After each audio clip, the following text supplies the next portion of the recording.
Okay, it is 7 o'clock. It is. Shall we begin? This is, what is today? The 16th of February, 2021. Clayton City Council meeting. We'll call it to order, and we will roll our beautiful bean footage.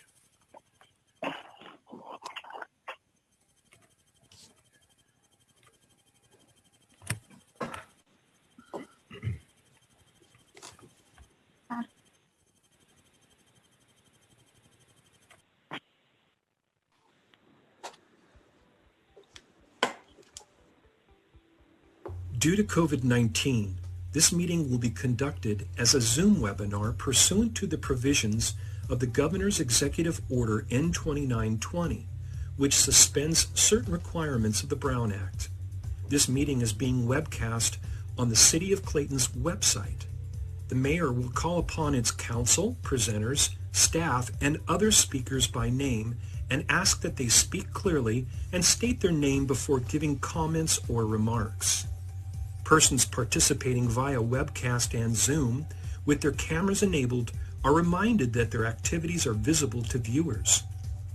Members of the public participating by Zoom wishing to speak should use the raise hand feature or dial *9 and the mayor will call upon them at the appropriate time.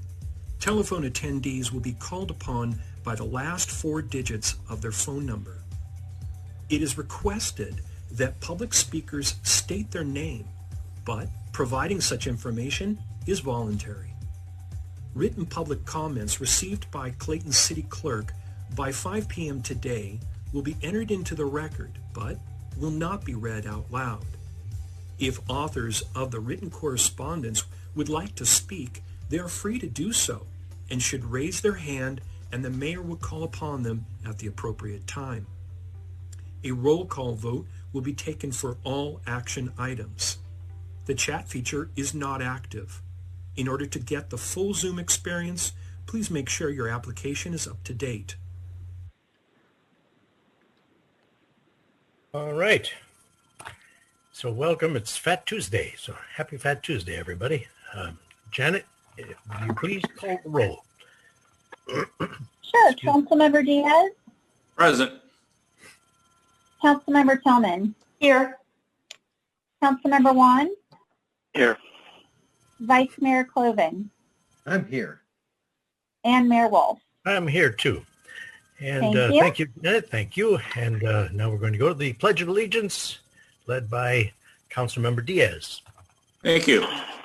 I pledge to the flag of America and to the republic for which it stands, one nation, under God, indivisible, with liberty and justice for all.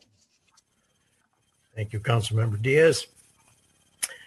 Now, excuse me, sorry about these allergies today again. Going to go to the consent calendar. We'll have any discussion on the consent calendar. Anybody need to pull anything? If not, yeah, I'd like to. Yes, sir.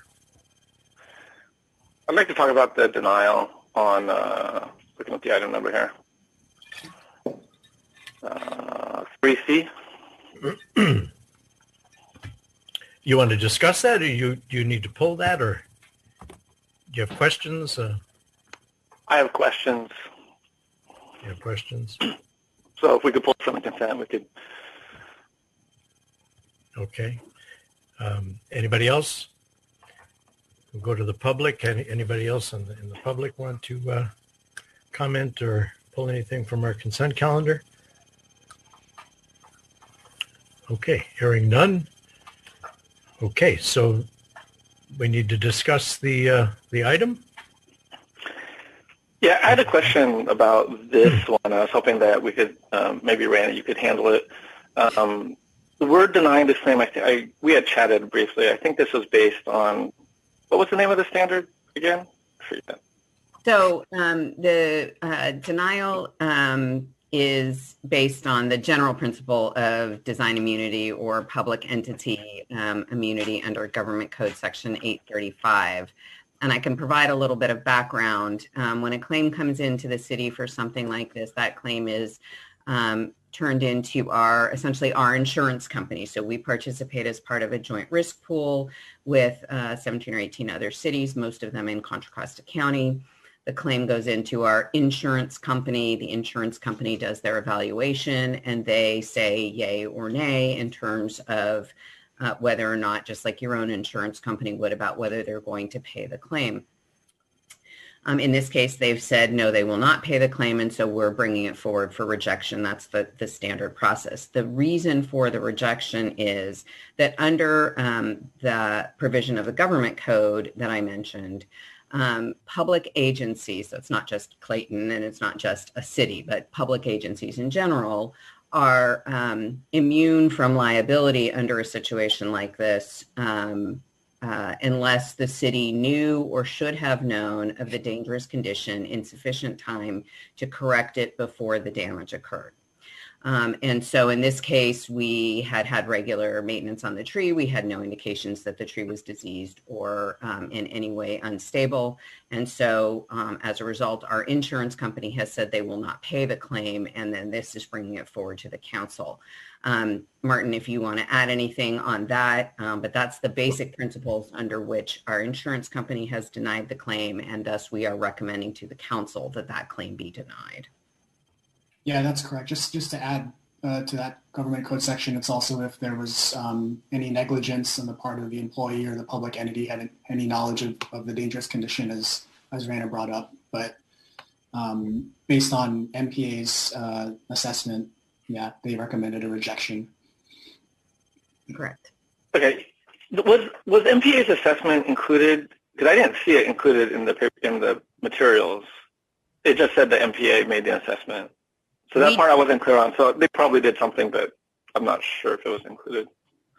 They did provide us with their analysis. We don't usually provide that as part of the claim packet, but their analysis is exactly the same government code section. So they said, yep, tree fell over. Yep, there was damage under the government code section based on I think there are 4 or 5 dates during which the city provided tree maintenance and that we never had any other indication or notification that the tree was in distress of any sort. And as a result, that was MPA's analysis, and that's what they included in their evaluation of it. Okay. I guess my only follow-up question is, like, does the design immunity standard typically cover trees? I know that it's fairly broad and it talks about, I think the intent was more about public infrastructure and, actual structures that are, by design. I'm not sure if I could find where it applied to just trees. I mean, because it seems like somewhat of a blanket immunity for anything that the city, any city property essentially, as long as we're not being negligent or we're taking action when we're notified, we can kill people with our property by accident, and that seems like we'd say it's not our fault. That's what we're saying, right? That is certainly a characterization of it, but yes, that is the principle, and whether it's truly a design immunity, which really does apply to things like road design, streetlight design, et cetera, or in this case where it's just general public agency liability that's covered under that government code section. It basically says unless there's negligence of some sort, the city knew or should have known that there was this dangerous condition, then the public agency is not liable. And it does apply to us as well as all other public agencies.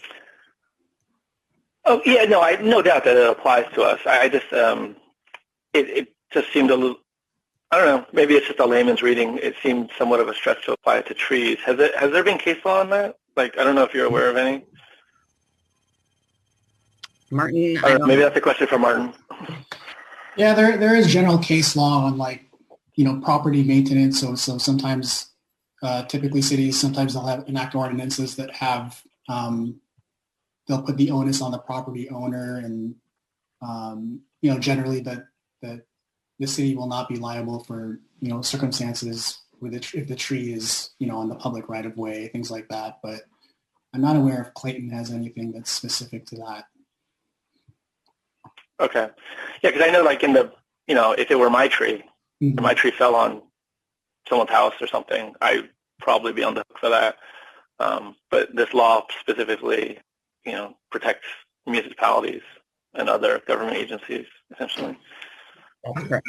That is exactly what the law is designed for. That section of the government code is explicit to the protection of public agencies against these broad claims of liability. Okay. That was all my questions. Thank you. Okay, do we have a motion? Move approval, Diaz. Second? And second by Cloven. Janet?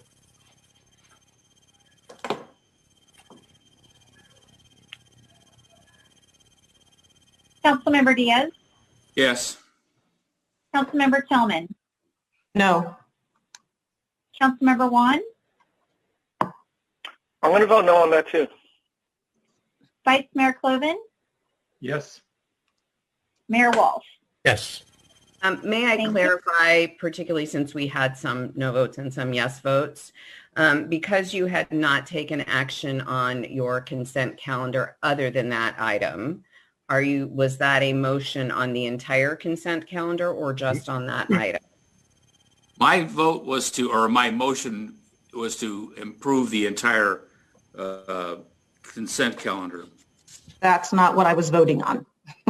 So can we do a revote then? So shall we revote on the entire consent calendar then? Martin, Why don't we pull one of the items so that we can vote on the consent calendar for the regular business, and then we can segregate the one item that we may have disagreement on. Right. I would recommend a separate vote. Right. Right. So Just to be clear then, Yeah, my motion to approve the consent calendar will be all except item C. Is that correct? Thank you, Lord. And Vice Mayor Cloven, is your second still valid for all but item C? Yes, it stands. Okay, Janet, City Clerk, if you will please call the roll for the consent calendar absent item C. Sure. Councilmember Diaz, Yes. Councilmember Tillman, Yes. Councilmember Juan, Aye. Vice Mayor Cloven, Yes. and Mayor Wolf. Yes. All right. Thank So you. now we'll move on to item No. C then Oh, Pardon yes, item C. You need a motion on item C. I apologize. as a motion for approval or a motion for whatever on item C. Excuse me. Anyone make a motion on item C? I move to approve item C as written. Approval by Cloven. Any second? Can I just ask a question? I'm sorry, point of order. I have a question. Yes. We're approving it as written, meaning that we're denying it? Is that the, Right. Thank you. Do we have a second? Actually, is there an appeal process to MPA on that? There is typically not an appeal process for the rejection of a claim. I thought there was an appeals process for that. No? For the rejection of a claim, no. The process that you may be remembering is if there is a situation in which the city is sued, for example, and MPA determines that it is not within the memorandum of coverage, meaning they won't cover it and they won't defend us. In that case, there is a process written into our memorandum of coverage that allows us to appeal that decision. I don't believe it applies for these types of claims. I was unable to get to our individual memorandum of coverage today to confirm that, but I did talk to Mala in advance of the meeting, and she is not aware of any situation in which we have been able to appeal a claim decision such as this one. Okay, thank you.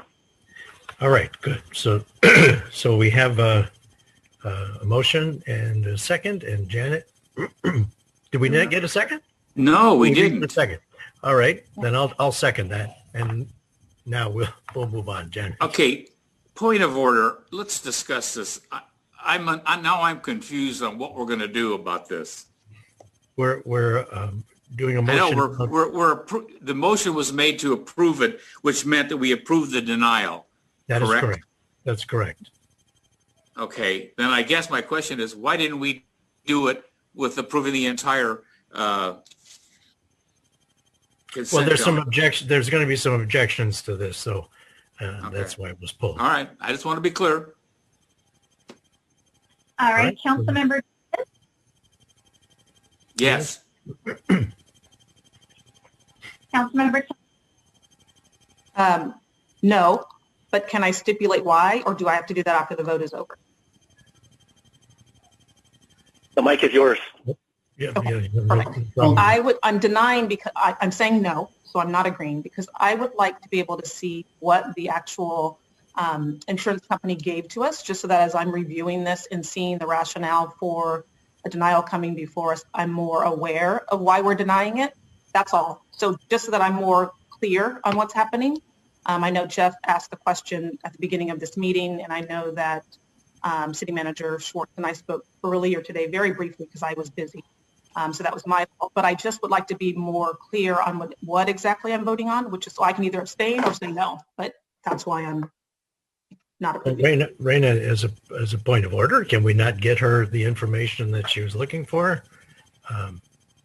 It was the same question that Jeff had asked about Right. during this call. Excuse me.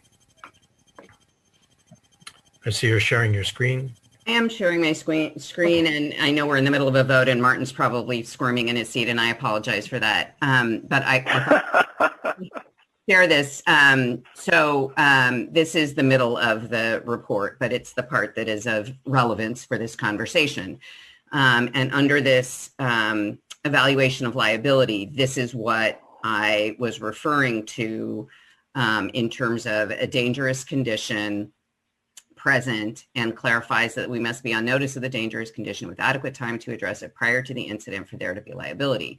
In this case, the city had no prior complaints that the tree needed maintenance. It has a reasonable system in place for inspecting and maintaining its trees and has regularly trimmed the trees, well, et cetera, et cetera. So if there's more discussion to be had, I would prefer that perhaps you ask for information to come back, but I did want to share, because I could find the document relatively quickly, that literally what I am sharing with you is the language that we get from our insurance company, our MPA, our joint risk pool, and that's what the government code section.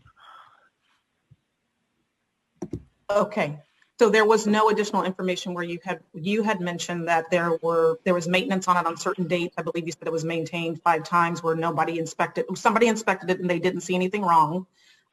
There's no record of that in this document. Is that correct? There is, and what I would prefer to do is not get in the middle of this vote, because I can certainly provide that information. Okay. If there was a quick question, I would answer it, but I don't want to belabor it in the middle of this meeting. Okay, understood. Okay, so just sure. a point of order for the council, Councilmember Tillman and Juan, you also have the option of abstaining on the vote as well if you don't have enough information, as well as voting no. So it's your pleasure. I just want to make sure you're aware of that. Thank you. Yep, I will abstain, Janet. okay. Councilmember Juan, Yeah, I'm gonna vote no. I would rather see us delay and seek to clarify with the MPA about the matter. Vice Mayor Cloven, Oh, yes. and Mayor Wolf. Yes. Thank you. Okay. Thank you. Okay, let me get to this report real quick. All right. So now we're going to move on to reports. First, we have the Planning Commission. I don't know who is going to be doing that today. So, Mayor Wolf, Terry Denslow will be providing the Planning Commission report. okay, thank you. Panelist right now.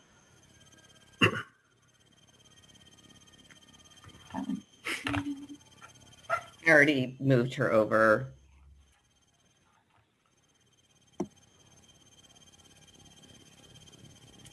We still don't see Terry. I know. I did move her over. I don't know where she went. I wonder if she got kicked off in the middle of that process. Should we just move over to Trails and Landscape and come back when we get her? Yes, I will move over Justin. Oh, I hear somebody. Oops, I see somebody coming in now. Oh, there she is. Okay. So Terry, you're welcome to turn on your video as well. Just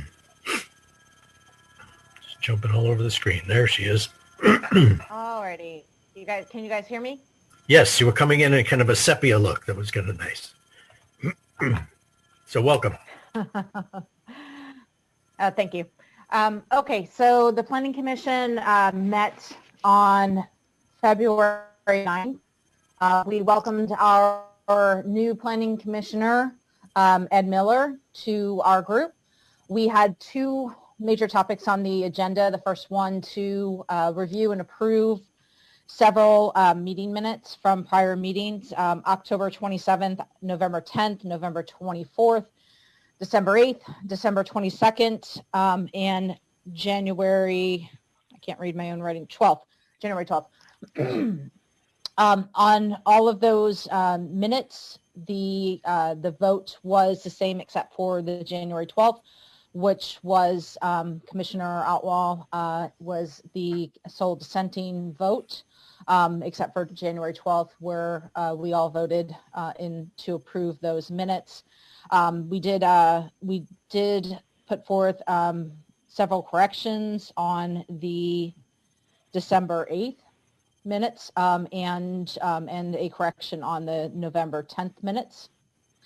The second topic that we discussed was Commissioner Outlaw had brought forward a future agenda item for us to discuss a topic around potentially considering parking permits for the Stranahan. We had a significant discussion about what was in our purview, what was not in our purview as planning commissioners, and what exactly we wanted that topic to look like, with ultimately, I think where we ended up after over an hour of discussion is we tabled the item with the intent that what we'd like to potentially do is come back as a planning commission with and put together a memo of recommendation to the council for you guys to consider in a future meeting, a discussion around, or maybe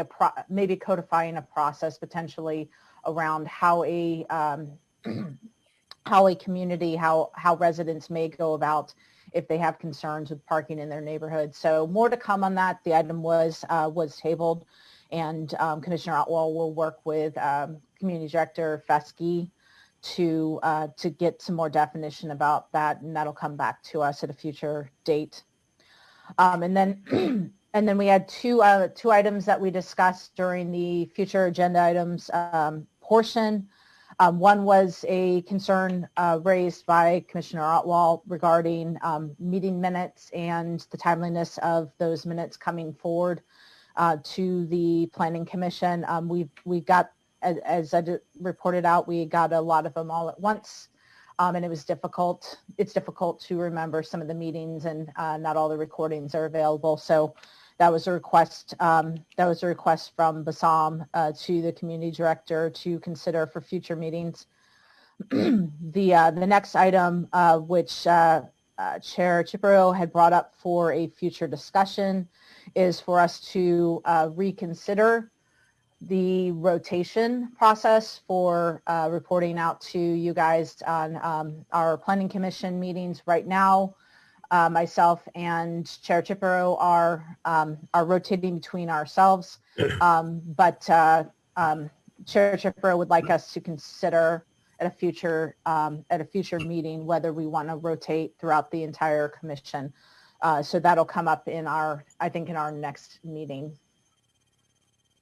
And we adjourned the discussion at 8:34 p.m.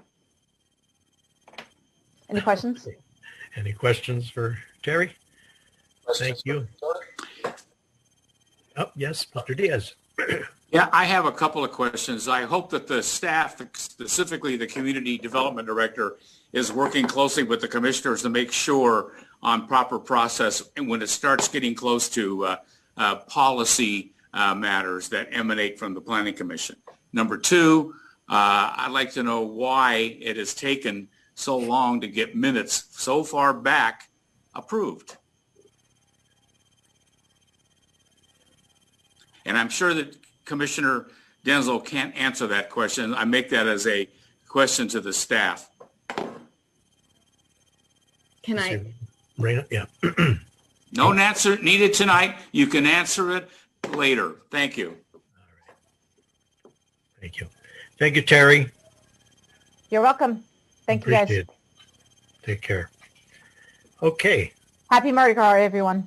Yes. Happy Fat Tuesday. All right. And so Trails and Landscape, Peter, are you giving that report? Or? Yeah, actually, I would like Justin to introduce. Oh, Justin's here. There he is. Look at that. Hello. And you're the newly elected chairperson. I am. Thank you, Mayor Wolf. Welcome.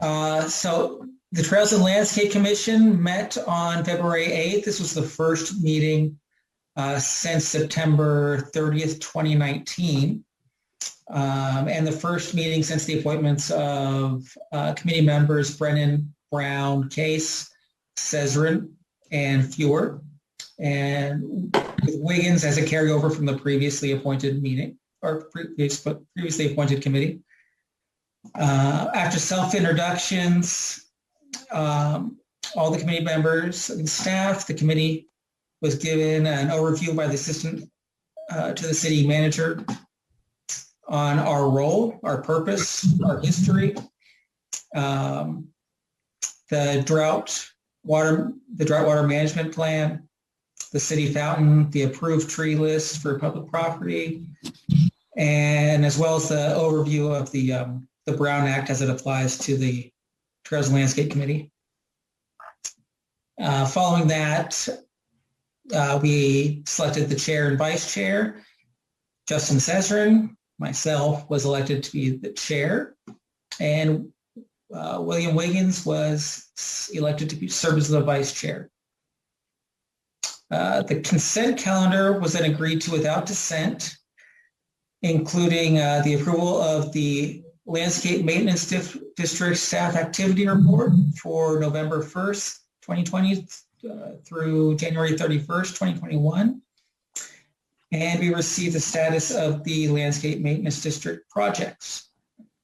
And in that, we learned that there had been a delay in replanting and weed abatement due to COVID restrictions, creating staffing shortages.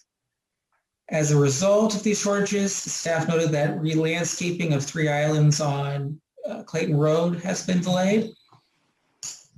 Staff has instead been focused on replacing irrigation controllers and trimming shrubs along walkways. And there has also been tree trimming on arterial streets by an outside contractor. At this time, we also began a discussion that we will revisit on environmentally safe alternatives to weed abatement and fertilizer selection. The staff also notes that the downtown Main Street planter box project was completed by the end of 2020. And there was a discussion of possible solutions to assist the Landscape Maintenance District in lieu of the normal or the formal Clayton Cleans Up Day. And that is ongoing with the committee members independently. Our action items included the committee received a mid-year review of the status of the Landscape Maintenance District fiscal year 2020-2021 budget expenses and revenues for July 1st, 2020 through December 31st, 2020. We also received and reviewed the Landscape Maintenance District draft fiscal year-end budget for 2019 to 2020. And also per the committee's duty as the Citizens Oversight Council for Measure H, the committee members Brennan, Brown, and Vice Chair Wiggins were selected as an ad hoc committee to prepare drafts for the prescribed annual reports for fiscal years 2018 to 2019 and 2019 to 2020. The next meeting for the TLC is tentatively scheduled for May, when fiscal year 2019 to 2020, or 2018 to 2019 and 2019 to 2020 draft reports are ready. And then subsequently, there will be a meeting scheduled for September for fiscal year 2020 to 2021 year-end review and selection of committee members to prepare that draft. This will be followed by a meeting in November or December for a full committee to review the prepared TLC annual report for fiscal year 2020 to 2021. And with no other discussion on agenda items, the meeting was adjourned at about 8:06 p.m. So that's it. Well, thank you, Justin. And how did Peter do as a liaison? He did all right. He was okay. He has a lot of questions. But, Well, thank you. Anybody have any questions for Justin? No, but it's good to see that we've got the Trails and Landscape Committee back on track again. Finally, Thanks, right? Justin, for your leadership, because Thank you, we've been wondering what's been going on over there for some time. But thank you. Me too. Yeah, good. See, All you get the leadership and you get to move it forward. I'm trying to. Thank you. Thank you, Justin. We appreciate it. Thank you, man. Have a good night. Okay, item C now, city managers, staff reports. I would just echo the thanks to the Trails and Landscape Committee for their work. Nice to get that back underway, and hopefully will help us bring us out of the COVID era with some renewed emphasis on our trails and landscaping in the city. And with that, I don't have anything else in particular this evening. I will let you move on to your next items. Okay, thank you. And so city council reports, we'll just go around the horn here. Councilmember Diaz. Yes, thank you. Hang on a second, I'm getting organized. But first, on the 3rd of February, I attended via Zoom, as I've done in the past in person, the annual installation of officers and board of directors of the Contra Costa Association of Realtors. And it was a very good meeting.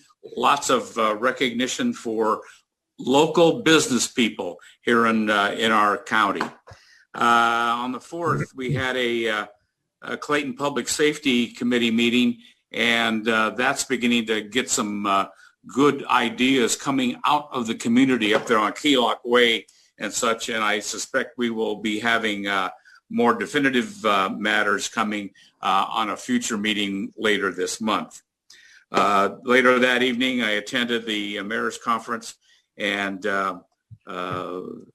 Sue Nowak of Pleasant Hill took over the chair of that organization. And if the mayor wishes to add anything else, it was a very enlightening meeting as usual. Finally, on the 11th of February, a wonderful celebration of life that I got to attend for a former local business person in our town, Teddy McDevitt. The 11th of February marked his 2nd year of passing, one day shy of his 48th birthday. And I want to tell you, there was such a great turnout for that. We had probably in excess of 30 to 40 people that came out, and somebody even had an actual video of Teddy, and I looked at that and I just was absolutely amazed at and how effervescent that gentleman was.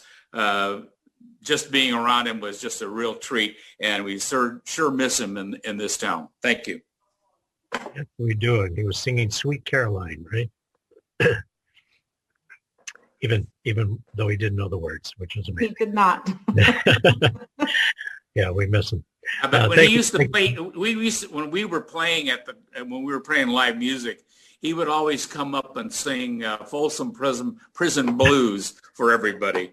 And that was his favorite song. That one he had a little bit of trouble too with the words, that we had to give him a little bit of nudge on what they were. But anyway, great guy. Yes. And he had no fear. Thank you, Jim. And Council Member One. Yeah, primarily just speaking with constituents around town via email and phone, so quite a bit of that. And I think we may be hitting a tipping point with getting our kids back to school. So I know that there's not a lot that we can do in our seats, but I got a bunch of kids and they belong in school. So. Thank you, Council Member Tillman. I will not go into all of the detail that Councilmember Diaz did, but I attended a lot of the same meetings on the third, the Contra Costa Association of Realtors, the virtual inaugural. Later that evening, I was prepping the East Bay youth for a program they're going to have on the 24th, which is next Wednesday at 6:30 p.m.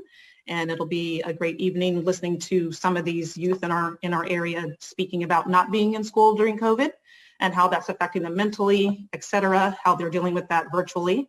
So if you want to tune into that, I'll have that up on my social media so that people can tune in.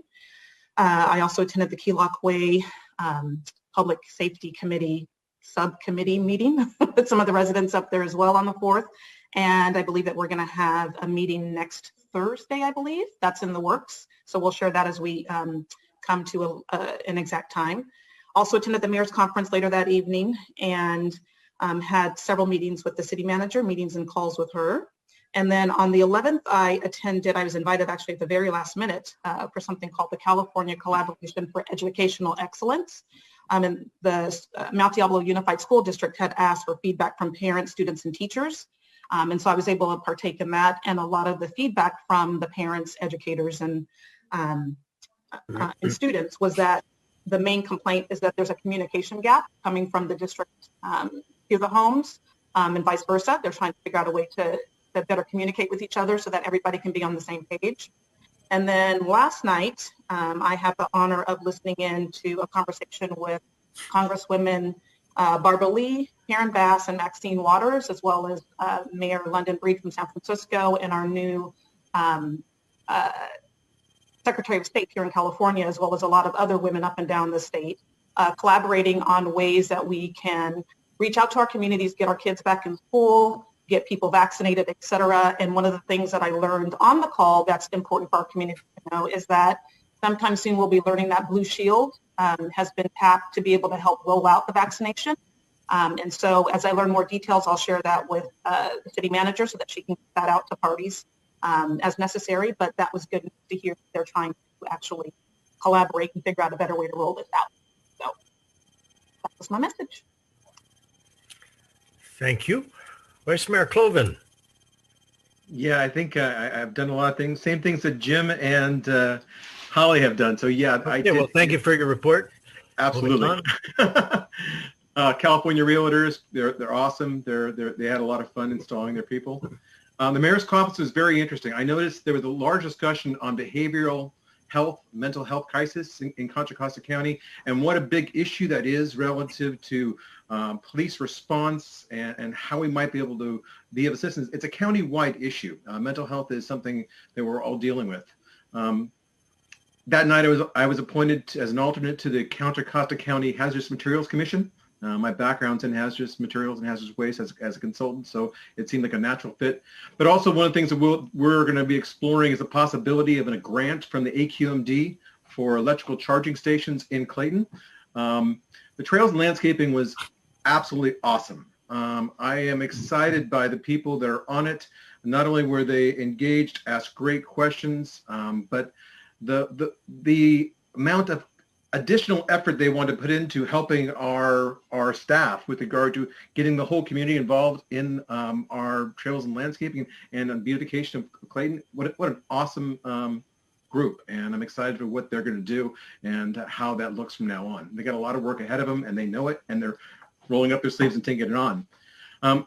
I attended TransPAC, and for those of you who don't know what TransPAC is, it's the Transportation Partnership and Cooperation Committee. It's part of Central Costa County cities, Clayton, Concord, Martinez, Pleasant Hill, and Walnut Creek. And I'm now a new committee member. I'm the alternate to Sue Nowak, who's in charge at the Contra Costa County Transportation Commission, so I'm on that as well. But we had a great meeting and talked about projects that are important to us regarding the HOV lanes on 680, the construction, the 680 and the Highway 4 interchange. These are all relevant to all of us who commute and use those roads. So that's kind of, I'm going to be our eyes and ears on transportation issues and how it affects Clayton. One of the things I did today, actually, was I listened to around Cal Cities, which is the California League of Cities. I was part of a roundtable discussion at 3 o'clock this afternoon, and there is federal funding coming out for COVID relief for cities, and all of us will be able to apply for that. There's $19.5 billion, which is being distributed on a per capita basis to cities who have populations less than 50,000, which we definitely fit in. So that's the end of my report. Thank you, Peter. Okay, for me, I attended the mayor's conference, and Peter already did some recap there. The one thing that was astounding to me is that the mental health crisis and response, that it's actually the third most common EMS call, which is amazing to me. So the third most of the 911 calls are coming in are about mental health problems. It was good to hear what other cities are doing there as well. And they also did a resolution to honor the Rosie the Riveters, which I thought was pretty great. One woman talked about her mother too, and that was as she was one of the Rosies, which was and she just passed away. What was it, a week or so beforehand? So it was very, very touching. Then I did the White House briefing call with regard to the executive orders. They were clarifying some of the executive orders from President Biden on climate control, climate change, and job creation, and COVID, and lots of things. Very informative call. I emailed the principals, the new principals of our schools, regarding the Do the Right Thing program, and we're going to be setting up a meeting very shortly with them and with Vice Mayor Cloven. Met, of course, with our city manager several times, and a couple of things now. I got, we all got the letter about SB 9 from Cal Cities. I have some clarifications into Sam from Cal Cities. I want to get some clarifications on that before we discuss it, but hopefully we'll be able to just discuss that further down the road here, in signing our name to that, our city name to that letter with regard to the upcoming numbers that we're going to be facing in high density housing. And then today I had a meeting with Mayor Wilk from Walnut Creek and Mayor McGallion from Concord. And we spent quite a bit of time talking about what's going on in, especially in social media now, with regard to our kids going back to school and what the plan is for the Mount Diablo Unified. They don't seem to really have a plan. There's a lot of misinformation going on social media, a lot of tension out there as well. And so we decided that we were going to write a letter, and Mayor Wilk actually did that today. And we're bringing in Mayor Nowak from Pleasant Hill as well. So all four surrounding cities are going to be in on this. We want the Mount Diablo Unified to come in to each of our city councils and give a presentation on where they're at now and what their plans are going forward, so that they can get the latest facts at the time to everybody. Everybody can hear it at once, and then we could they can take public comment on that. I think they need to hear from everyone, and our citizens also need to know the exact plan. and then we can go from there. So we've had, we've had a couple of letters this week with regard to this. We all have certainly the stuff on social media, so it's very important that we get the school district to let us know what's actually going on. And then finally, I want to thank Jim Warburton, our maintenance specialist, our head of our maintenance department. He's been a real warrior for the past couple of weeks. We've had some major little flooding going on out there. We've had signs replaced. He actually had to go up into the hills to repair a cow fence. And so I really want to shout out and give him some kudos for doing a great job in the last couple of weeks. So thank you, Jim. That's my report. All right. Moving on now. Excuse me. I'm sorry about these allergies. Public comment on non-agenda items. Members of the public can address us for 3 minutes on things that are not on the agenda. So Janet, I will leave it up to you to put the hands into rotation. Whoever needs to speak, please raise your little blue hand there. And Janet will call on you, we'll let you in, and you'll have 3 minutes to discuss. All right, I have Michael Lewis. And Michael Lewis, if you can please unmute your microphone, and you'll be promoted to panelist momentarily.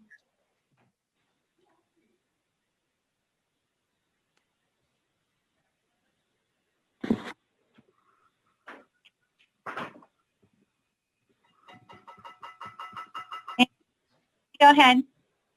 Hello, Michael. You're on. Okay, can you guys hear me? Yes, sir. Okay, perfect. Good evening, Peter, Holly, Jim, Jeff, and Mayor. A couple weeks ago, I was online asking to please bring up the agenda of the outdoor cannabis cultivation to see if one of you guys would take and actually bring it up to city so it can be put forth to you for discussion in the public. I'd like to make that request again if I could. I think it's something that is needed. Times are changing, and we feel that it's something needs to be discussed amongst council and or the citizens to make comment.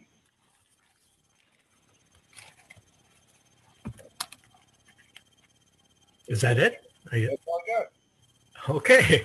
Well, thank you. That was in record time. I'm amazed. But thank you so much, Michael. Appreciate it. Janet, who do we have in the queue?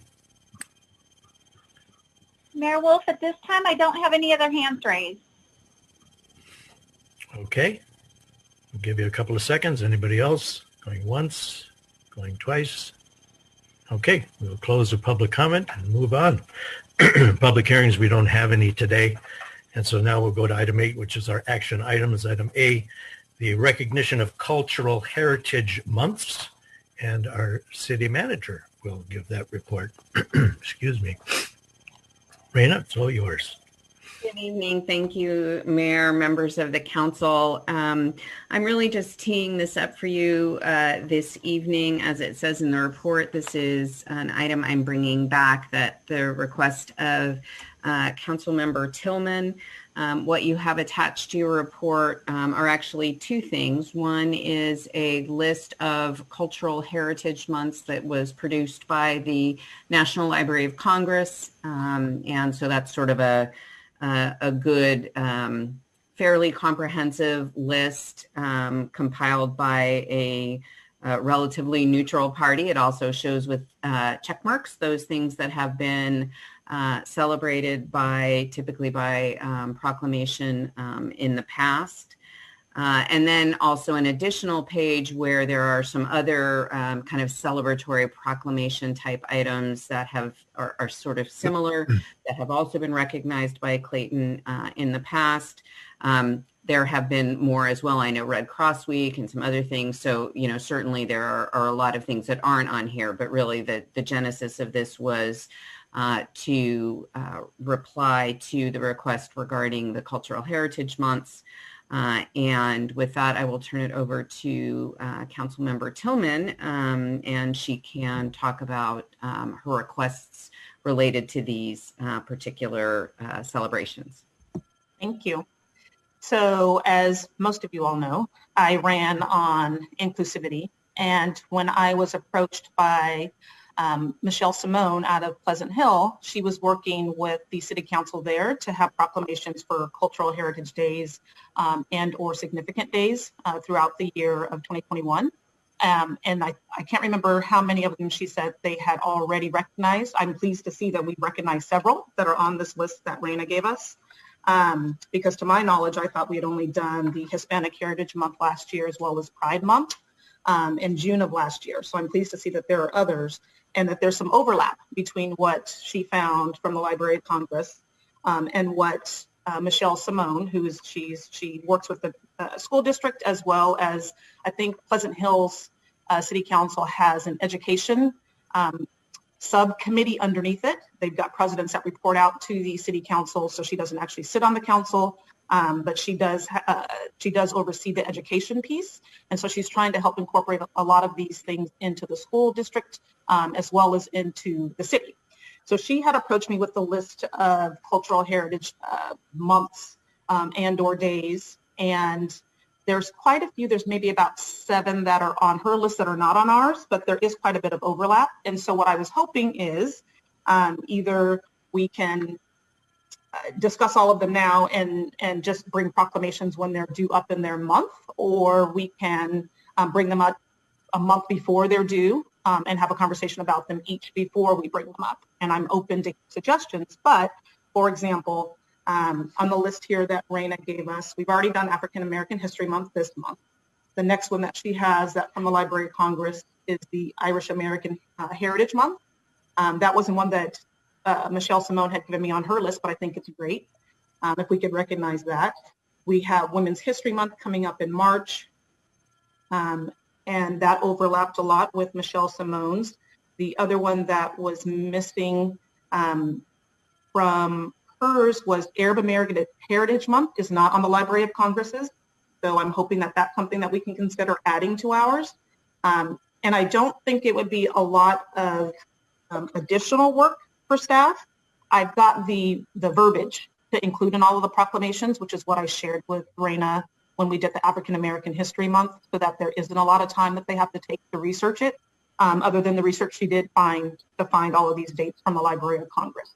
So I'm hoping that it's something that we can embrace as a city. I do want everybody to know that they're welcome here, that they're included here, that we hear them and we see them. And even if it's a little bit that we can do by recognizing their month or their day, I think it's important.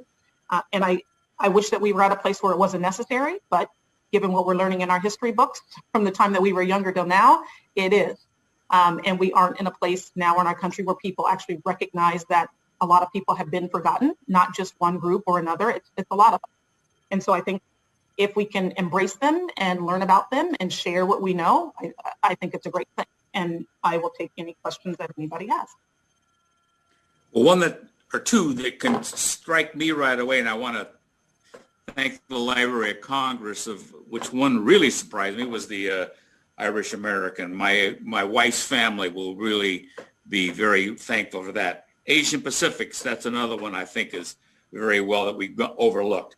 Mm-hmm. How about Italian Americans? We have not. You go to San Francisco and there's a huge population in the North District. I lived there for some period of time. Cinco de Mayo, that's coming up on May 5th. What about, we don't need to forget our law enforcement community. It may be controversial, but so are some of these others. And I point that out as well. Is there a month that you know of for them, Jim? I'm sure we can find one. And more importantly, expanding on the one for armed forces, which we celebrate 2 days, Memorial Day and Veterans Day. I believe we'll be coming up seeing the annual birthdays for the United States Army, Navy, Marines, Coast Guard, and Air Force. So those are the ones we don't wish to overlook. They get recognized very briefly at the Veterans Day ceremony that we co-host with the City of Concord.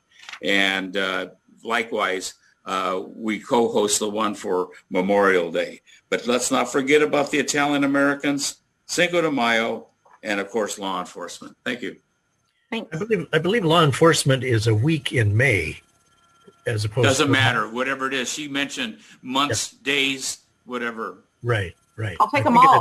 I think it's a week in May. Just to answer your question, I think we brought that up during the last council, and I think the chief could confirm that for us.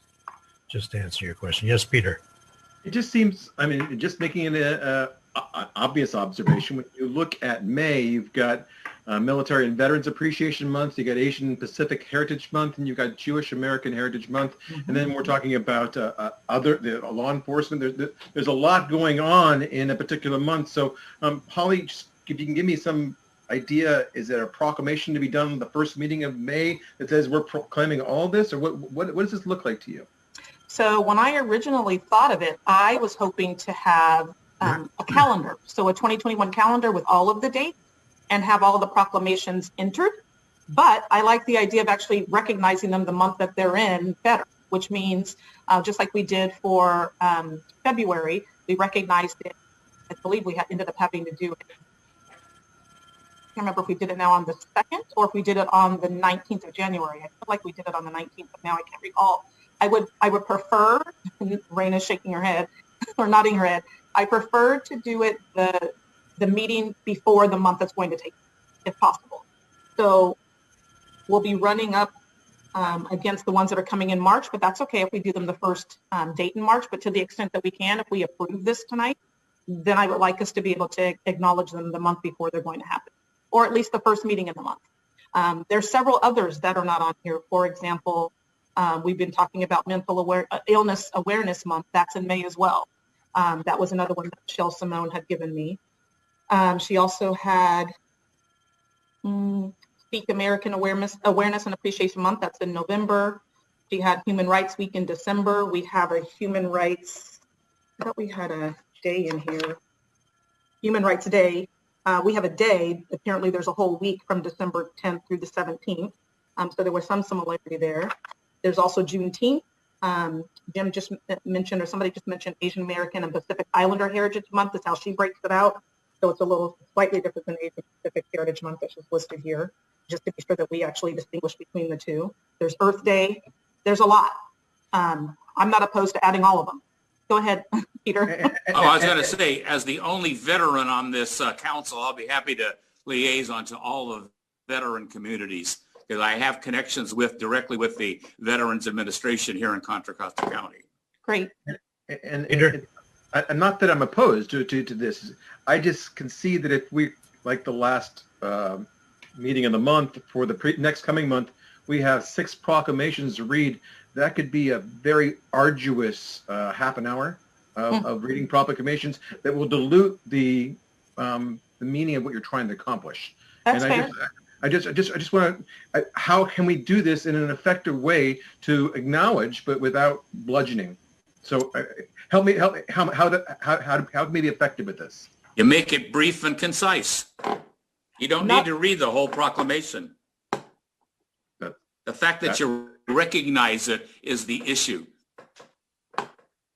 I think there's that, and it could possibly also be split up then, to your point, so that you aren't reading them. I think to give them all fair time, I guess I would like to read them all. I think they can be succinct. And it's not like there's 30 in a month. I think that we need to be deliberate in the ones that we do. So for example, if it's already a national holiday, I don't think that we necessarily have to have a date for that. I think it's really recognizing the ones that are not recognized, right? The lesser known ones. And so that would be my recommendation, is to recognize the ones that we are not recognizing already, whether or not it's on a national stage or within our own communities, et cetera. I don't think it's going to be 30 of them that we have to do each month. Although you could look at, you're looking at May being Asian Pacific and Jewish American. May is quite a popular. So May will be a longer meeting, like, or we separate it between the two days, right? The first and the third Tuesdays. April. I'm open. April. Are we looking at I guess the premise of this is cultural Heritage Month celebrations, but a lot of these are not cultural heritage celebrations. So I guess we're kind of revamping the premise on this whole thing. Isn't that right? I had originally asked for cultural heritage and significant days. It didn't have to just be cultural heritage. That was my original ask when I asked for the agenda item. And did you say Arab American Day? I don't see it. So when is it? It wasn't on this list. It's on Simone's, and she says April is, Michelle Simone's rather, she says it was April is Arab American Heritage Month. I was worried it was going to be in May. So. No. No. And then Jim, you did mention Italian American. We got to figure Italian American. They know Cinco de Mayo. Cinco de Mayo. Yeah, we talked about that too. Right. That is a cultural event or a day. Yeah. And by the way, I'm not sure we need to have a proclamation every year going forward, because once you've done it, what are you going to do? Repeat it what you did the last year? Agreed. This just needs, so for example, on the ones that we've already done that we put on her list, we don't necessarily need to recognize them again, right? They have a check mark next to the ones we've already done. We don't need to revisit, I don't believe. And I was trying to. It was tedious going through finding one for the getting the proper language, and I had to work with a number of people for the Hispanic Heritage Month. But I don't envision repeating that again in September 15th. But just noting it on our calendar that we recognized Hispanic Americans, and that's all we need to do. We don't need to read the whole damn proclamation again. Mm-hmm. And do we have to be careful not to add the day, for instance, or the year to it? So, for instance, we say, May 2021, we recognize this. It sounds like it's only for May 2021. You know what I mean? So should we just say we recognize the month of May as, rather than? That sounds good to me. Yeah, it's a great suggestion. But Cinco de Mayo, for example, is always May 5th, and so forth. But anyway. So I'm open to suggestions on how we would like to do this. Would we like to have me work with staff to come up with the days and or months and the celebrations and the months that they're going to occur in, and bring them back before each of those months? Or do we want to just vote and agree that do we want to vote on recognizing them the month before they're due, and us coming back with you guys with the list of the ones that we want to recognize? So do you want to see that list before we actually move forward before each of those months? So I'll stop there and let you answer that question. Before we get ahead of ourselves, Peter, sorry. Go ahead. Probably should take some public comment on this as well. But Peter, you had a question? No, I just to answer Holly's question, I think I'd like to see a consolidated list in chronological order of the things that we're looking at, rather than this kind of piecemeal thing that we're looking at right now on the agenda. I appreciate it because it gave me some perspective, but it would be kind of nice to see, here we are. I agree. So let's take a look. Yes, Jeff, sorry. Is there, Holly, I think you expressed an acceptance of, you take all comers essentially. So is there a limiting principle that we see here? Or are we truly saying it's an open forum for all things? If it involves hate, then I do not want it included in these lists. I can't imagine that someone would bring something that's hateful forward when I'm trying to be inclusive, but it's possible. And I think then, since we're going to be discussing each of them beforehand and we see the long list, if somebody would like to add one, it's something we can discuss. Well, I think it would only be us bringing it up, right? It's not going to. Right. So, I think that in and of itself has a funnel on the population of things that will come. But I guess I see the list. I think that we sourced it from Library of Congress. That's a pretty good source.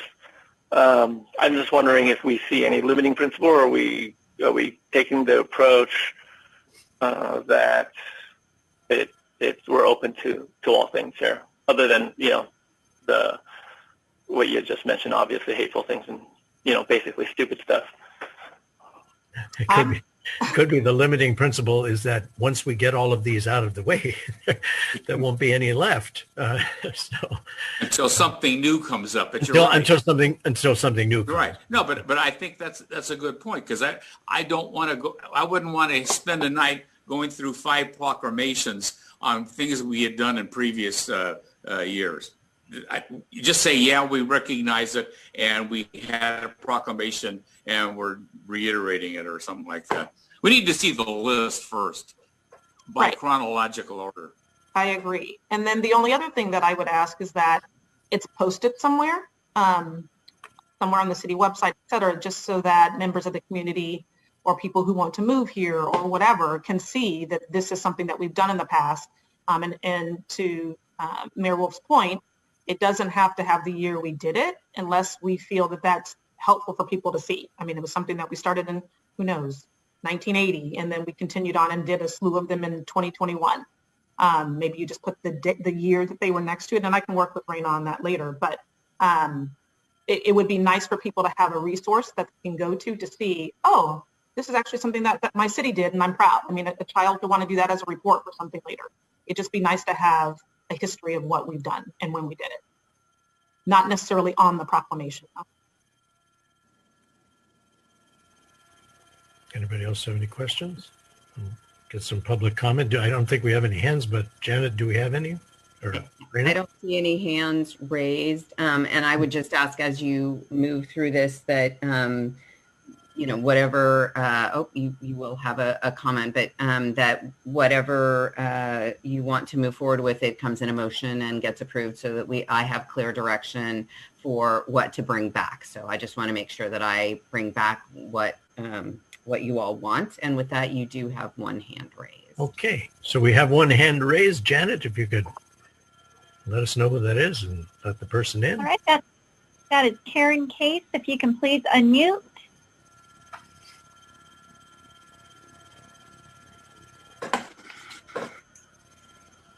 Is this the Karen Case from Trails and Landscape? Yes. Yes. I just wanted to throw in, remember Earth Day. It's in April. Thank you. And thanks for being on the Trails and Landscape Committee too. Thank you. All right. Is that all? Okay. She beat Michael Lewis's time. It's a race tonight. That's great. Thank you. Okay, so we'll close that public comment, bring it back to council. Looking for a motion or more discussion. Make sure we get clear for the staff. Would it be appropriate to do a motion upon seeing the list to approve, or to bring it back next time, or what's your thought? I was going to make a motion to pretty much approve the premise that we can move forward with this, and I would work with Raina to bring back a more complete list of the exact months and a timeline of when we would actually do the proclamations for those, for us to vote on that at a future meeting. So that would solidify the dates and the times and whatever we got to do. Correct. Anybody have any objection to that? All right, so you want to make that motion, Holly? Yes, I make a motion that we approve me working with staff to move forward with the proclamations and the list of all of the ones that we want to recognize in the year 2021, and bring it back to council with a full timeline of when we would do that. Do you have a second? I would second that, even though I don't even think you need a motion for that. I think you can just do that whenever you want, but go nuts. Well, I think Raina asked for a motion on this, so we've got to call the roll now. Call the vote. I agree with you, Jeff. I don't know if you need a motion on this, but anyway, whatever works. Councilmember Smith? Yes. Councilmember Tillman? Yes. Councilmember Juan? Aye. Vice Mayor Cloven? Yes. And Mayor Wolf? Yes. Thank All right. you. So moved. All right. So Randy, you have everything you need on that, right? Yes, thank you for that. I appreciate the clarity of direction, provides a nice legislative record, and we can then move to bring that back. So thank you. Okay. All right. So now we move on to action item B, the order of the City Council agenda, public comments on matters not on the agenda moving up, changing the order. And Raina, I guess you're going to be doing this as well. I am, and thank you again, Mayor and Council. This is a response to a request that was brought by Council Member Juan at the December 15th meeting with a request to have a discussion on where in the agenda the public comment on matters not on the agenda occurs. So the report provides some information. Our code, our municipal code actually defines the current, the order of the agenda. It also determines that it can be adjusted by resolution. So if the council wanted to make a sort of an ongoing change to the order of the agenda, it could be done via resolution. It does not have to be via an ordinance, which is great. It's a much more efficient process, or on an ad hoc basis by the mayor in any given meeting. You'll remember at one of our recent meetings, we took the action item before the public hearing because we thought it would be quite a bit shorter, and it was. And so that allowed us to move more efficiently through that. And so that is always an option in any given meeting if there was a reason to rearrange the agenda. But with that, I will answer any questions or turn it over to Councilmember Juan, who is the requester for a discussion on this topic. Member Juan. Yeah, I would like to make a couple comments here. I made this request because I find, I've been here a little over 2 years now, and a lot of times when people have something that they're interested in, that they come to council for, it may not be if it's on the agenda, that's great, but if it's not, if people are trying to raise an issue that may not have been brought to our attention, I think having it earlier in the agenda allows them to do that and really maximize public involvement. At times, tonight, if you take tonight as an example, we got the public comment about 40 minutes in to the meeting. And in some cases, I think we've gotten to public comment an hour and a half into the meeting. We didn't have any lengthy reports, that we brought in this time, but, at times we do. And I think by having public comment so far in, it's a deterrent to people being able to participate in that way. Obviously, they can still call and email, and they can wait. Actually with Zoom, it even makes it easier because they can wait at home. But when we're in chamber, asking people to come for 40 minutes or an hour and a half to make a comment that is limited to 3 minutes for an issue that may not be on the agenda, I think that's dissuasive to public involvement for whatever the matter is. And so I think that this will allow us to hear what people have to say and make it easier for people to participate. And also, it will give us a chance during our own council reports, if we so choose, to make a brief comment and respond. And I think that type of thing is better for everyone. So that's why I asked for this to be moved. It's really just an order of operations thing to make it so that folks can get involved easier. I will take all comers. Okay. Anybody? If I could add to that, I will say that in Contra Costa County, there are a significant number of the cities that do have their public comment before the consent calendar. It varies a lot around proclamations, recognitions, some other things, but I think the majority do have it before the consent calendar, just as a matter of an FYI. There are also a few cities that do limit the amount of time on matters not on the agenda that can occur that early in the agenda, and so that it doesn't unduly delay perhaps other things later in the agenda. So I would just offer that as additional information for consideration relative to the request to move it earlier in the agenda. Thank you. Comments, questions? Questions. So, Holly, yes. yeah. So when I was looking back at some of the meetings, for example, the ones that we had last month, it didn't seem to me, with the exception of this evening, when it took us until 45 minutes in to actually get to public comment, it was right around 30 minutes. In fact, on the 2nd of February, it was at 20 minutes when I looked. And I didn't go back before then to look at any others. And so from the brief history that I've had here, our reports aren't that long. I can see if there was possibly a, I don't know, maybe a presentation that had to take place. I recall sitting on a call where that happened, but I thought that was after the consent calendar. And so I'm just trying to figure out, the public comment is already occurring at the beginning of the meeting, right? That's happening after we've done, the consent calendar, we've briefly done our reports, and then we move on. They're not that lengthy, and so I'm just trying to figure out, other than us being able to respond to them during our reports, what the advantages of moving them up. And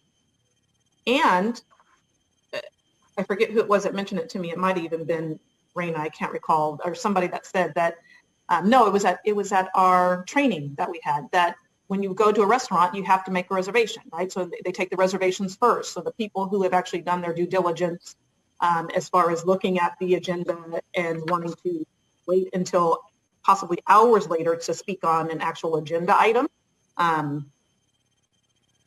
they have to wait a long time. And so to me, if anybody should get to go first, it might even be them. So I'm just trying to figure out the rationale for moving public comments up, I don't know, what are we calling it, 15 minutes earlier? If we were if we're at 20 minutes for the second meeting, I just don't understand the rationale for moving it up right at the beginning after saying the Pledge of Allegiance.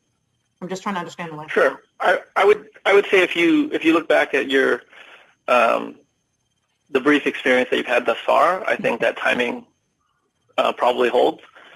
But if you look a little bit further back, I've been here probably, I guess, just as long as Carl and a little bit shorter than Jim. 20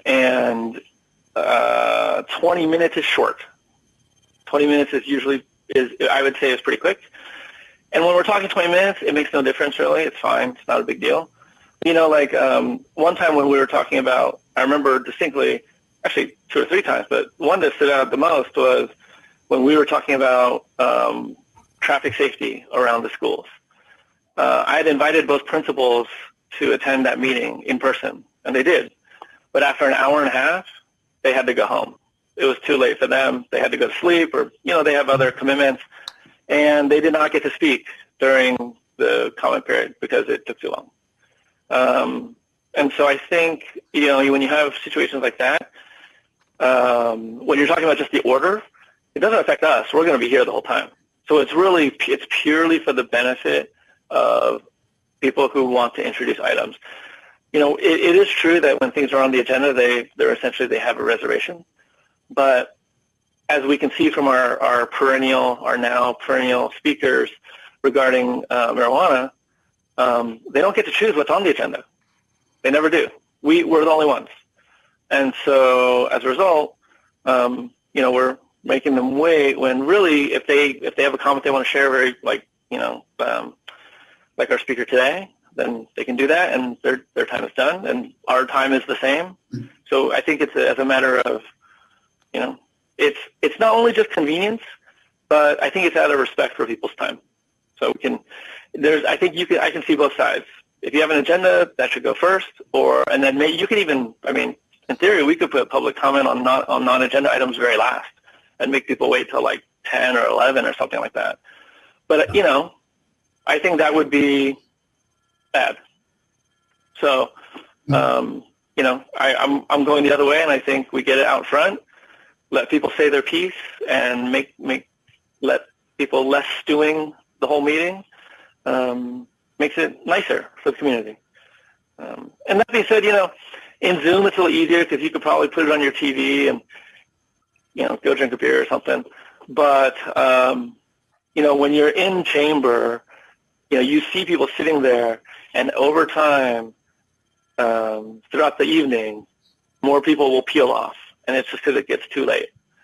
And I haven't looked back. I mean, there's a timestamp on all the meetings, so you can kind of see the time. 20 minutes is short. If it was 20 minutes every time, I'd be like, that's nothing. But ours are usually not 20 minutes. So to that point then, sorry, I'm jumping in again. When you invited those two principals to come speak, was that for an agenda item, or was that because you wanted them to bring up the issue of traffic safety as a concern of theirs during public comment? Yeah, they had reached out and said, hey, we have these issues that we want to address. And I said, great, I want to introduce them. They sound like something that is a matter of public concern. Let's talk about it. Please come and we can have the conversation. It would be great. But no bueno. So, I brought it up anyways at the end of the meeting, like on item 11 or whatever it happens to be. But, I think it's that type of participation that we lose. Sure. We're essentially crowding out people who don't have the time to stay for however long it takes. And it's an unknown amount of time, too. It's not an appointment. I mean, it could be 20 minutes, it could be 40 minutes, it could be whatever it is. Well, that's why I was trying. Yeah. Sorry, go ahead. Oh, I think it's we get more participation if we make it easier for people. Nope. So I want to make it easier. I don't disagree. What I was trying to figure out is what was dragging on the length of the meeting. So when you're saying that it was 20 minutes is short, 30 minutes, I guess on the 19th was short as well. Tonight, maybe it was more the norm. I do recall when we had to dial in to introduce ourselves in the fall as candidates, we probably came on about an hour in. And so I'm just trying to figure out what exactly was it that was making those meetings so long? Was it staff reports? I'm just trying to figure out what happened between then and now that's different. That's all. I think there are staff reports sometimes that take some time, which they should take time because they are informative and they're, a lot of work goes into them and they are discussing matters of import that you don't want to give short shrift to. So sometimes staff reports take a little while and that's normal. But, sometimes there are presentations, we'll have speakers come. I mean, I think it runs the gamut of what happens. And it's not I don't know. It's nothing, I don't think there's anything untoward about it. That's just how it happens to be. We have a choice about how we arrange our affairs so that we can, probably minimize the impact to people. And so just to be clear, I'm sorry, I'm going to hog this one more time, Peter, really quick. Is your suggestion to move it, what number, so number 6 is public comment, if I'm looking at an agenda, what number are you proposing to make, just so I'm clear on what you're asking? Number 3. Oh. Okay. Peter? So, I have experience as a planning commissioner learning about public comment, especially during some very lengthy 5 and 4 hour meetings, 5 and 6 hour meetings with the Olivia back in November and December of 2019. I had a lot of comment about learning about having the public move up earlier in the meeting, and I commented that as the chair of the Planning Commission to make that happen in the second meeting, learning from my experience the first meeting. I think that the mayor in his position or the chair of the Planning Commission and in their position have the ability to, it's their prerogative to move things up. I remember a specific city council meeting where I was listening to the Contra Costa County Fire Marshal speak, and he droned on for about an hour and a half. He was very proud of what he did. But clearly the public comment went way beyond what was necessary, and he lost a lot of people in that conversation. But I believe in an informed, engaged citizenry of our town. And I know that when I was sitting in the chairs, that if I wanted to speak a public comment, which I did, that it was going to be about 45 minutes to an hour into the conversation before the public comment was. And I had to listen to Julie Pierce talk for about 20 minutes about what she did because she was involved in everything. So it was just, I just knew that was part of the process. And I learned about what everybody did. It was important to see that and what our city does. I would suggest that in this particular case, we leave it to the mayor's prerogative on each agenda item, where he looks at what is going on, looks what may be coming out of the consent calendar and the discussion and the staff report, to say, you know what, for this meeting we want to move the public comment earlier to accommodate that. And shoot for every meeting to have public comment happen about 45 minutes into the meeting, preferably 20 minutes. If we can make that happen, that's rare, like you said. And that's kind of my take on it. And Mayor, could I just make a quick clarification? Yes. Yeah, so basically for Brown Act purposes, for the general public comment period, that can be, placed anywhere, which is what we're discussing now. For items on the agenda, as long as, they're considered prior to or during consideration of that item, which is what we're doing as well. But just for purposes of the general public comment, we just want to make sure that we're also not commenting on those public comments because they're not on the agenda. So that's more of the purpose of the general public comment period, just for participants to give their comments. And then if the council is to address that, it would just be sort of like a direction to staff for a future meeting for consideration. But generally, discussion should not be had on general comments. But from what I understand, a question or two can be answered then. Correct. I guess I find it, I don't know. I guess we disagree. I don't think that, Peter, I don't think that I don't think that we should be forcing people to listen to things that they're not interested in, just to participate and, speak with their elected leaders. I think they should be able to do that as easy as possible. And I think by knowingly making them wait 45 minutes or whatever it happens to be, that is counter to the idea of, including more people in the conversation, because it will have a crowding out effect. You will get more people. The people that will remain will have heard, or at least will have been present. Whether or not they're listening or not, they're probably not. Why would you want to? But the people, what will happen, I'm certain that you will lose people, that more people than you would otherwise have if you had public comment in front. And so I would choose to not lose those people. I hear what you're. It's a choice. I hear what you're saying, but I think that if we make a conscious decision to try to make the calendar fit a public comment within that window of 45 minutes into the meeting, that's a reasonable 7:45 in the evening. That's a reasonable time, and that's really kind of going to be put up to the mayor to kind of look at the agenda to make sure that it kind of makes that happens in that window. And it doesn't happen an hour and a half later, so that like your principals couldn't stick around. I think that's in a reasonable period of time. And that's I get that. I think that you talk at 7 o'clock. So if you do it as item 3, it's pretty much going to happen at 7:05. Let's say it's easy to calendar, especially for people with young kids. If you're a parent and you're trying, 7:05 is dinner time. I'm not going to be. If I weren't here, every meeting here, I miss dinner, every single meeting. So, and then if these meetings go to 10, I don't see my kids before they go to sleep. And so what we're asking people to do, what we're asking parents to do in this town is skip dinner. Don't hang out with your family. Skip family time so that you could listen to us talk for 45 minutes about things that you don't care about so that you can make your public comment. To me, I just find that not something that I would be proud of. And if we have an opportunity to change that, I would change it.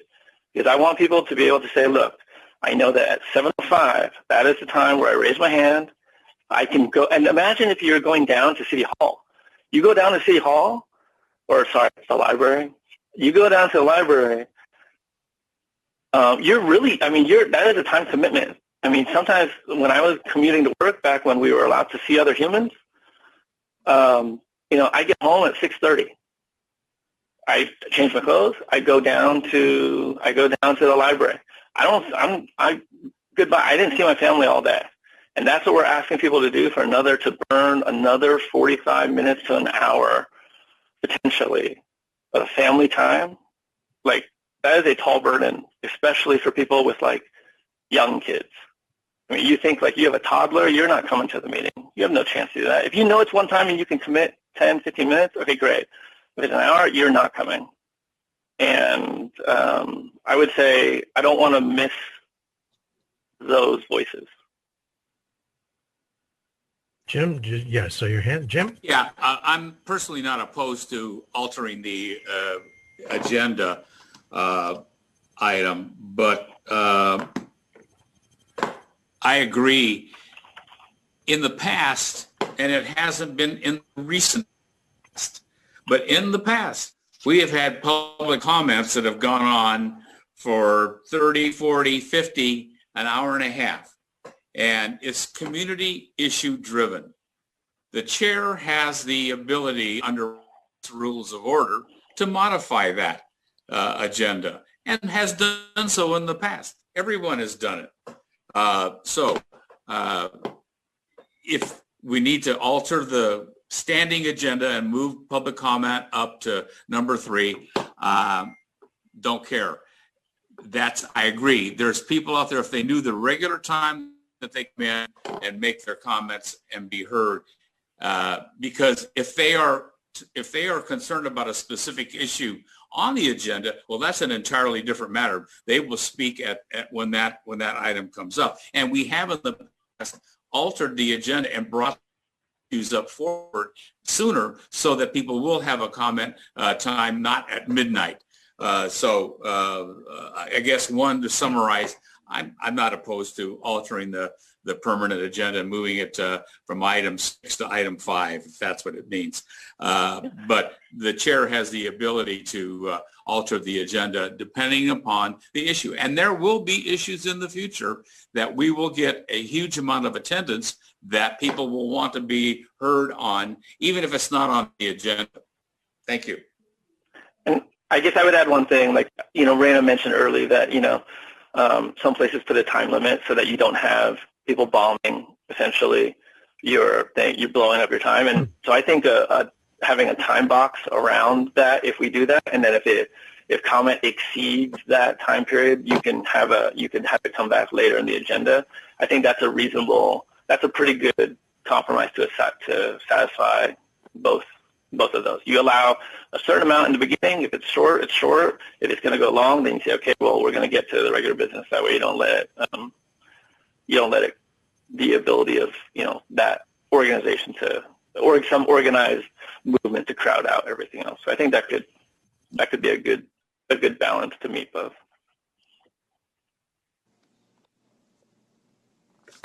Okay, so the way that I come down on this is I'm not in favor of moving this from one to another. I think that Jim is right, and we do have the ability to already change this when necessary.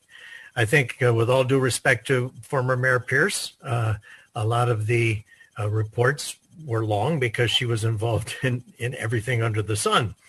And since this council has started, we've had a generally reasonable amount of reports, and that includes the staff reports. If I see, like we did last week or 2 weeks ago, that there's something that needs to be changed on the agenda, we certainly have a prerogative of doing that. And I don't see that moving these things up permanently is necessary. And so I'm not in favor of changing this at all. I understand that people will come out at the time that they need to come out, and if they're coming out on the one Tuesday in the month that we're talking about a certain item, it's unfortunate that the people who are there for the agenda item, and I've seen the rooms packed, that they have to wait for a heck of a long time to be able to speak on the agenda item. Those that are not on the agenda, we can always move that around. We can change the agenda as needed. Yeah, I think it's important that people hear our reports. I don't think that it's a waste of time for them to understand what we're doing on their behalf, on the citizens' behalf. And I think that that's an important thing to do. So I'm not in favor of that, but I'm, ready for a motion if you'd like, and we can go or take some public comment. We have to take public comment. Yeah, take some public comment. Yes, we do. So agenda. Let's take a look at if we do have any hands up, Janet. Mayor Wolf, I do not have any hands raised for this item. Okay, then we'll close public comment and move back to the council. And so now further discussion, or we go with a motion here? I just, I trust that if, Jeff, you invite two principals to talk about a important issue like traffic safety around the schools as part of public comment, that you would communicate with whoever's sitting in the mayor's position, say, hey, these people want to talk, and can we move it up and use that prerogative and accommodate them so that they don't move. We don't lose them, because I think I didn't know that existed. I'm sorry that it did. So I think that there's a way we can work around this to make sure people get hurt. Well, I would make a motion that we move public comment from item 6 to item 3 permanently on the agenda. We have a second for that? I'll second. Okay. First by Juan, second by Diaz and Janet. Councilmember Diaz? Yes. Councilmember Tillman? No. Councilmember Juan? Aye. Vice Mayor Cloven? No. And Mayor Wolf? No. Thank you. Okay. So let's see. All right. So now we're going to move on to council items, requests for directives of future meetings. Anybody have anything? Going once, going twice. Okay, seeing none. We have no closed session. So we are adjourned until our next meeting on March 2nd, 2021. Thank you for tuning in. Good night.